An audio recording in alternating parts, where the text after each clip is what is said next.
ଏହି ଭିଡ଼ିଓରେ ଆମେ ଡିସ୍କସ୍ କରିବା ଆମର ଯେଉଁ ଡିଏଲ୍ଇଡି କୋର୍ସ ଅଛି ଡିପ୍ଲୋମା ଇନ୍ ଏଲିମେଣ୍ଟାରୀ ଏଜୁକେସନ୍ ଯାହାକୁ ଆମେ ସିଟି କୋର୍ସ କହୁ ଠିକ୍ ଅଛି।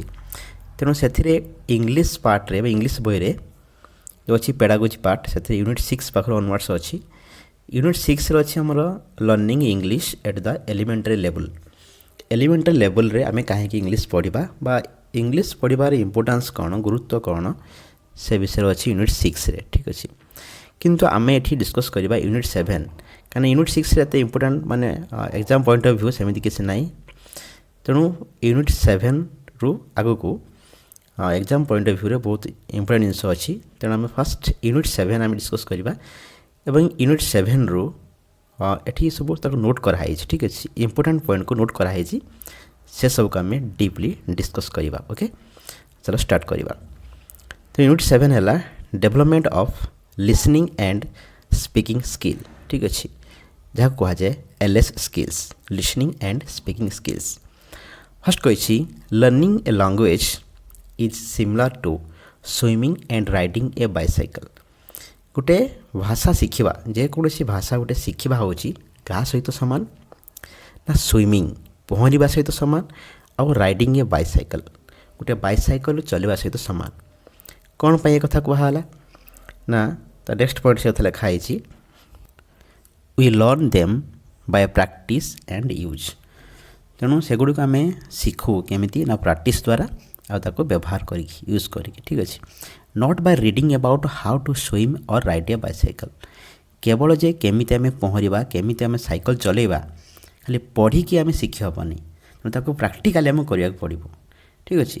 ଠିକ୍ ସେଇଭଳି ଗୋଟେ ଭାଷାକୁ ଶିଖିବା ପାଇଁ ହେଲେ ତାକୁ ପ୍ରାକ୍ଟିକାଲି କରିବାକୁ ପଡ଼ିବ। ତା ଅର୍ଥ ଆମେ କହିବାକୁ ପଡ଼ିବ, ବାରମ୍ବାର ଫ୍ରିକ୍ୱେଣ୍ଟଲି କହିବାକୁ ପଡ଼ିବ ଠିକ୍ ଅଛି। ଧୀରେ କ'ଣ ହେବ ନା ଗ୍ରାଜୁଆଲି ଆମେ ସେ ଭାଷାଟାକୁ ଶିଖିପାରିବା।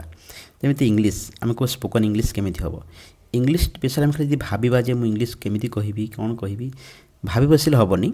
ଆମେ ବାରମ୍ବାର ଧୀରେ ଧୀରେ ଇଂଲିଶ ୱାର୍ଡ଼ ତା ଫ୍ରେଜ୍ ତା ସେଣ୍ଟେନ୍ସ ଏମିତି ୟୁଜ୍ କଲେ ବାରମ୍ବାର ପ୍ରାକ୍ଟିସ୍ କଲେ ଆମେ ସେ ଭାଷାକୁ ଆକ୍ୱାର କରିପାରିବା ଏବଂ ଏମିତି ସମୟ ଆସିବ ତାକୁ ଆମେ ଫ୍ଲୁଏଣ୍ଟଲି କହିପାରିବା ଠିକ୍ ଅଛି।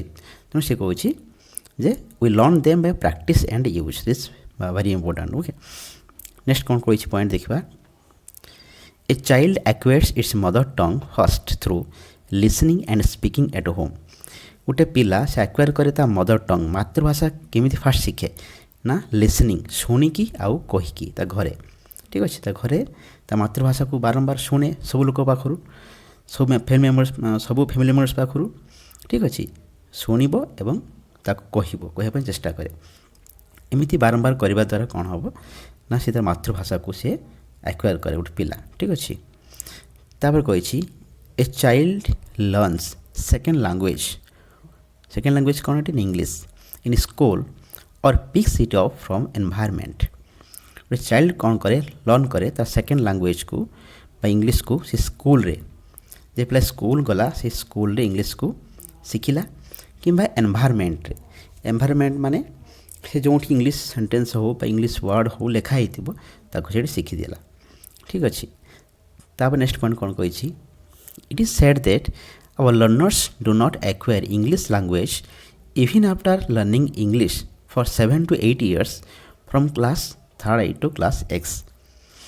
ସେ କହୁଛି ଏବେ ଆମେ ଦେଖାଯାଉଛି ଯେ ଆମର ଯେଉଁ ଲର୍ଣ୍ଣର୍ସ ଅଛନ୍ତି ମାନେ ଶିକ୍ଷାର୍ଥୀ ଅଛନ୍ତି ସେମାନେ ଇଂଲିଶ ଶିକ୍ଷାଟାକୁ ବା ଇଂଲିଶ ଭାଷାଟାକୁ ସ୍କୁଲରେ କ୍ଲାସ୍ 3ରୁ 10ମ ପର୍ଯ୍ୟନ୍ତ ଯେଉଁଟାକି 8 ବର୍ଷ ପାଖାପାଖି 8 ବର୍ଷ ସେମାନେ ପଢ଼ୁଛନ୍ତି, ଫିର୍ ବି ସେମାନେ ଆକ୍ୱାର କରିପାରୁନାହାନ୍ତି ସେ ଭାଷାଟାକୁ।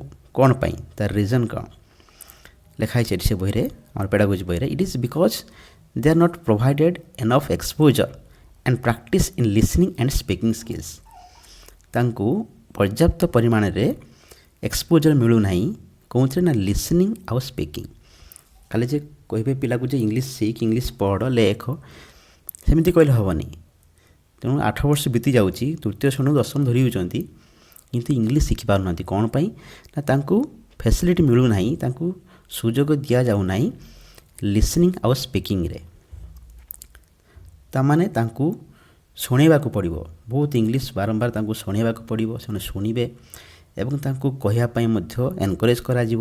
ତେଣୁ ଆଗେ ଶୁଣନ୍ତୁ ତାପରେ କୁହନ୍ତୁ, ତାପରେ आसला आमर कौन से पढ़े कि लिखे से पछ कथा। तेणु बर्तमान आम जो ओडिशा रे स्कूल रे जो पिला माने 8 वर्ष बीतीगले सुधा भी से इंग्लिश लैंग्वेज को एक्वायर कर पाना कौन पे तार गोटे रिजन हूँ से लिसनिंग आउ स्पीकिंग रे एक्सपोजर मिलूना।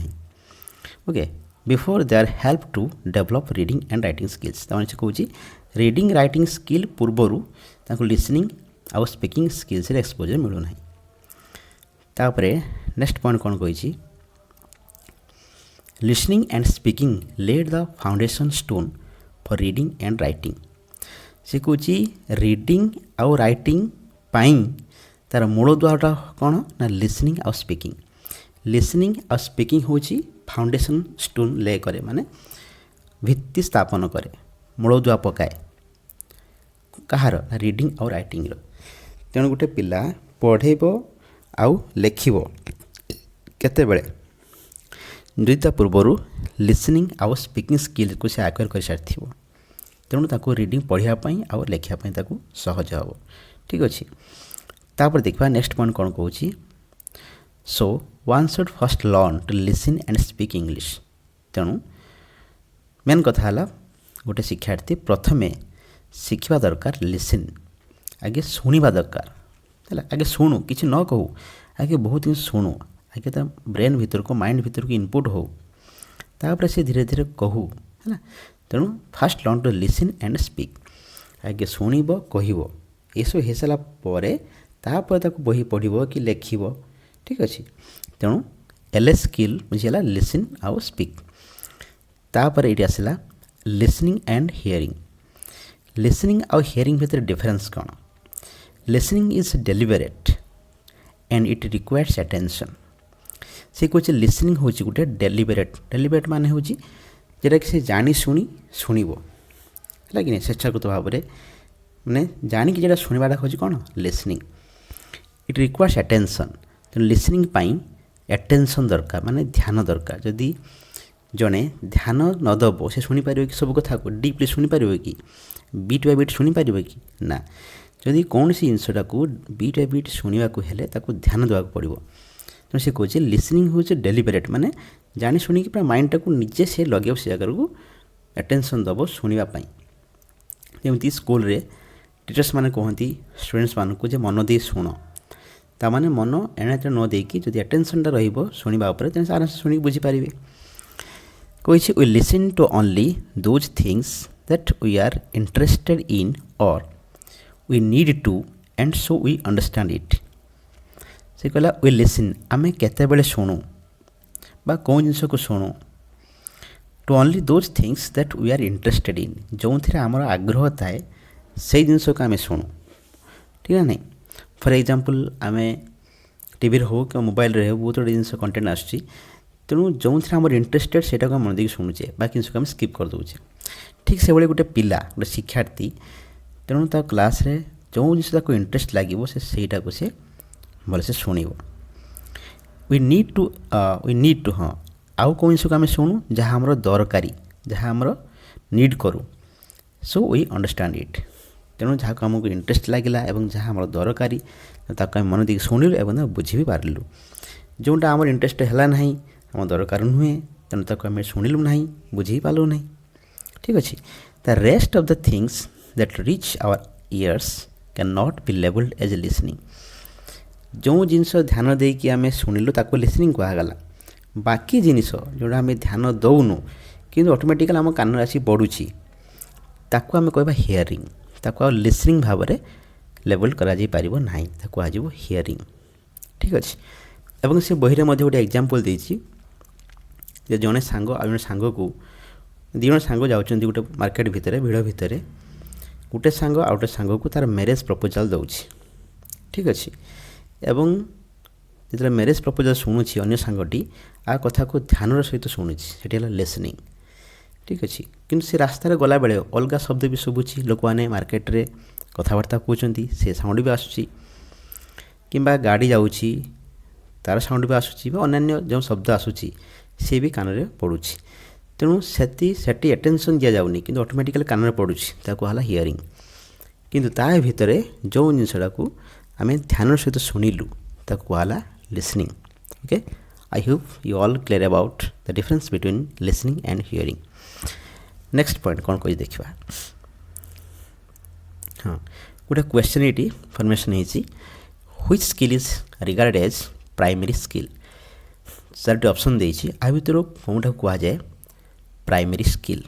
ये हूँ लिसनिंग। ओके ऑब्वियसली लिसनिंग हूँ कौन ना प्राइमरी स्किल माने प्रथम दक्षता सेटा प्राथमिकता दिया जाए लिसनिंग टाक। ओके एबे देखिबा आमे सब स्किल्स ऑफ लिसनिंग रे कौन कौन सब उपदक्षता अच्छी सब स्किल्स कह जाए। Listening is a receptive skill.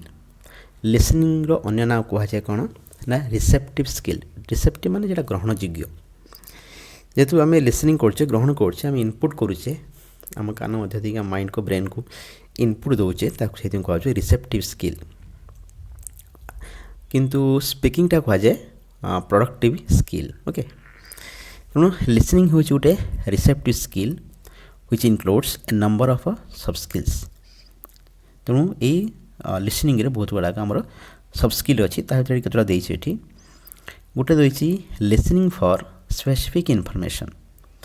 आम लिसनिंग केतବେଳେ करूँ जदि गोटे स्पेसिफिक माने स्वतंत्र गोटे सूचना आम दरकार करूँ आम सेटा ही सूचना दरकार से आम शुणु स्पेसिफिक इनफॉरमेशन आम शुणु। आउ केतବେଳେ लिसनिंग हुए लिसनिंग फॉर जनरल अंडरस्टैंडिंग पर ओवरऑल अंडरस्टैंडिंग गोटे थीम बुझापी गोटे ओवरऑल आइडिया पाइबा आम लिसनिंग करूँ। थर्ड आसला प्रेडिक्टिव लिसनिंग।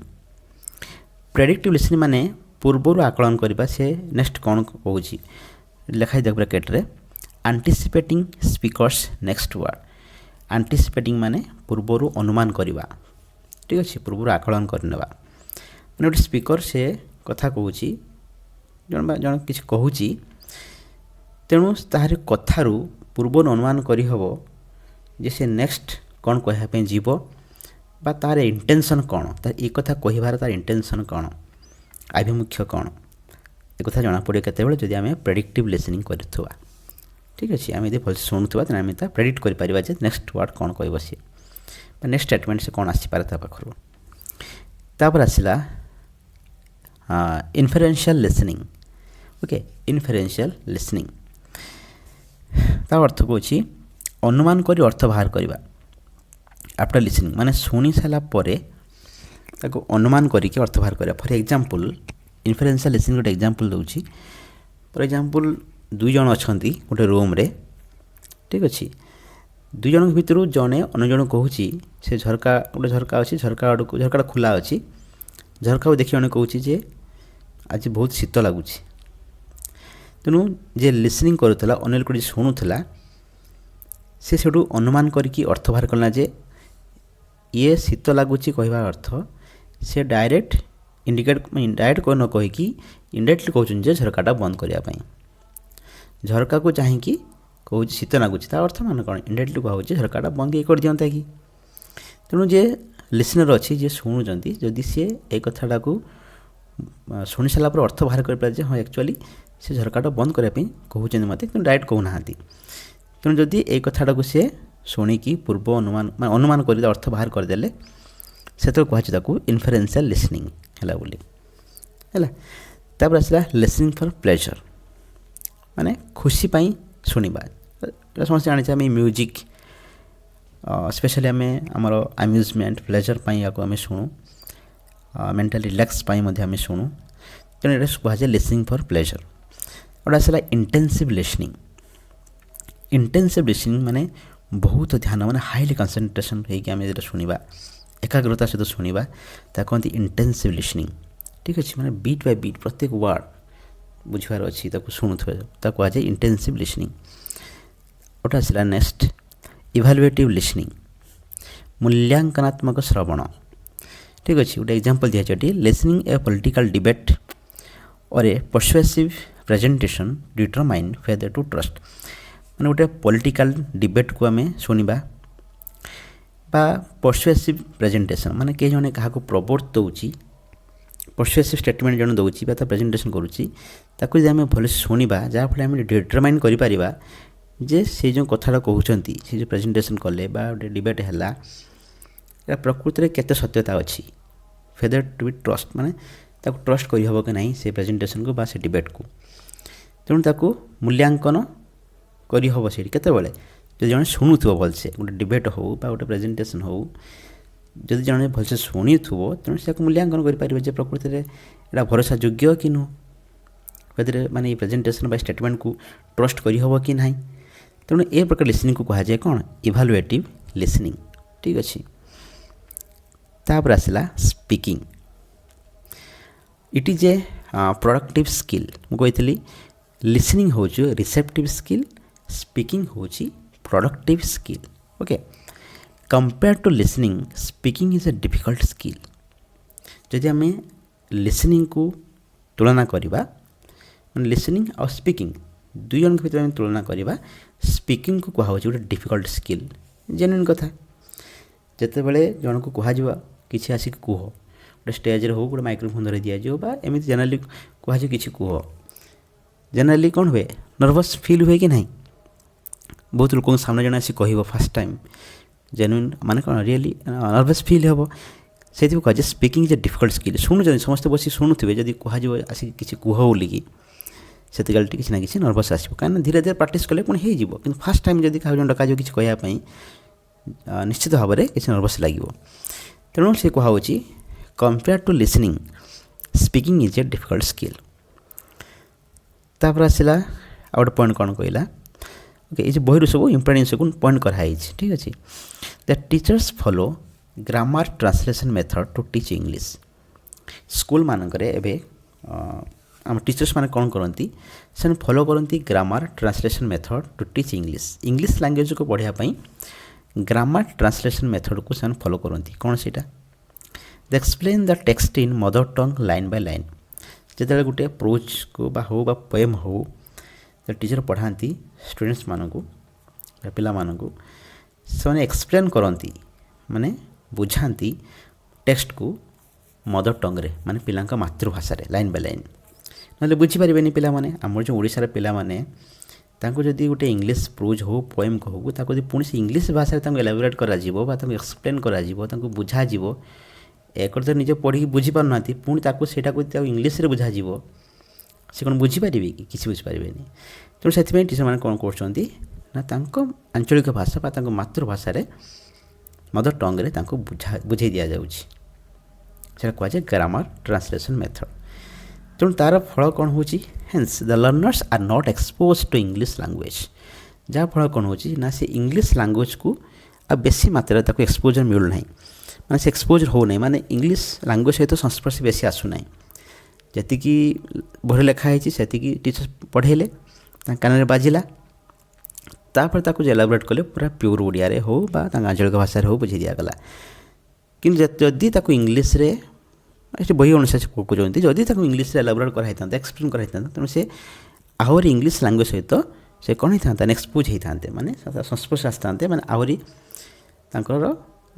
शब्द वर्ड पावर बढ़ी था आहरी बहुत कि शुणी था इंग्लिश रे सेटा हो पारना कौन ना ग्रामर ट्रांसलेशन मेथड रे कहीं मदर टंग को पुणी से मदर टंग से शुणुंट ठीक अच्छे तापर आसला आ गए पॉइंट कौन कहते वी हैव ए रंग नोशन नोशन मान धारणा NOTION आमर गोटे भूल धारणा अच्छी जे one has to speak in full sentence to speak गोटे कथा कहवाई आमको जे पूर्ण वाक्य कहवाक पड़ो यही कथा गोटे आम भूल धारणा अच्छी आम भी देखीचे स्कूल मानक जिते पचरा जाए तुम नाम कौन गोटे पिला पचार तुम नाम कौन सी तो डायरेक्ट कहते मो नाम के राम से जन टीचर कहती ना तो नाटा को पूर्ण वाक्य कह मोर नाम हेउछि राम एमती टीचर्स माने आम पिला मानक कहती तेणु से कौन वी हैव ए रंग नोशन आम गोटे भूल धारणा अच्छी जे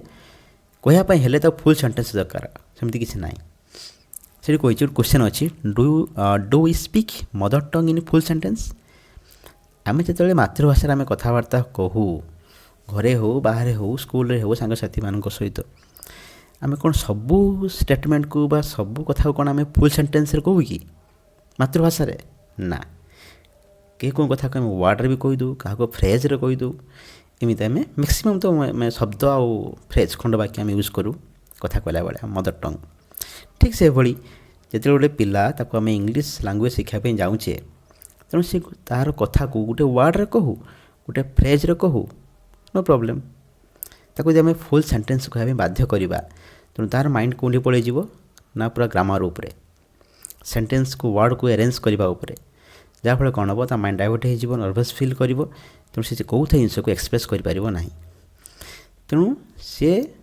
जहाँ भी से तार मन आसूसी सी खाली गोटे वर्ड रे भी कहीदू गोटे फ्रेज रे भी कहूदू कौन प्रॉब्लम ना कि से कहवा दरकार ठीक अच्छे। तापर आसला सब स्किल्स ऑफ स्पीकिंग जमी आम देखी आसले जे लिसनिंग रो सब स्किल थिला ठीक सेमती स्पीकिंग रे मध्य सब स्किल्स अच्छी मान उपदक्षता अच्छी कौन कौन फास्ट आसला अप्रोप्रिएसी माने अप्रोप्रिएटली उपयुक्त भाव में कहवाटा उपयुक्त हवा दरकार सब स्किल्स स्पीकिंग सब उपदक्षता दक्षता माने कौन स्किल जे कहबार ये कौन उपदक्षता ना अप्रोप्रिएसी माने अप्रोप्रिएट हवा दरकार कथाटा। तब आसला एक्यूरेसी ठीक हवा दरकार कथा ठीक हवा दरकार गोटे शब्द जो कहूँ प्रोनाउंसिएशन ठीक हवा दरकार ठीक है ना नहीं। फ्लुएंसी फ्लुएंसी माने अनर्गल जेटा कहती फ्लुएंसी फ्लुएंटली कहवा दरकार। क्लारिटी स्पष्टता रहा दरकार कथा कहला बेले स्पष्टता न रही जन कि बुझीपार कि बुझीपार ना। तापर आसला गुड प्रोनाउंसिएशन माने भल उच्चारण गुड प्रोनाउंसिएशन ये मध्य गोटे स्पीकिंग सब स्किल्स एग्जाम आसीपे एमान भितर कौनटा स्पीकिंग सब स्किल्स नुहे जोटा नुहे से आंसर हम ठीक अच्छे तो एम होती स्पीकिंग सब स्किल्स जमी आसला गुड प्रोनाउंसिएशन ता भर अंडर आसला साउंड स्ट्रेस पज ठीक अच्छे कथा कहला बेले आमर साउंड केमी आसूसी स्ट्रेस क्या आम दौचे स्ट्रेस हूँ इम्पोर्टाट आम तो कथा खाली गोटे फ्लो रे कहले हेनी पिच हाई लो हम क्या स्ट्रेस दिज्व तेणु ये स्पीकिंग गोटे सब स्किल्स आउ पज आम कि रटिकी रहा। तापर आसला लुसिडिटी नंबर 6 आसला लुसिडिटी माने हूँ क्लारिटी एंड कम्प्रेहेंसिव माने स्पष्टता थी एवं बोधगम्य हो माने बुझी हो कम्प्रेहेंसन जो कहुए तेणु ये सब है आमर कौन स्पीकिंग सब स्किल्स। तेणु ये आम यूनिट 7 पढ़ुचे आम इंग्लिश पेडागोजी डीएलईडी कोर्स जहाँ आम सिटी कोर्स कहे ओडिशा रे development of listening and speaking skills. तेणु ये वीडियो आम अल्प किसी पॉइंट डिस्कस कले एमती नेक्स्ट आम डिस्कस करवा गोटे पर गोटे वीडियो आसीबो। तेणु जदि जहाँ भी हम पॉइंट डिस्कस कले जदि if you feel really it is very helpful for you तेणु वीडियो को निश्चित लाइक करेंगे ठीक अच्छे आउ जब चैनल को नुआ आसती चैनल को सब्सक्राइब करेंगे एवं सांग सहित शेयर करेंगे क्लास को ठीक अच्छे रहिले पुणी देखा नेक्स्ट क्लास रे से बाय बाय।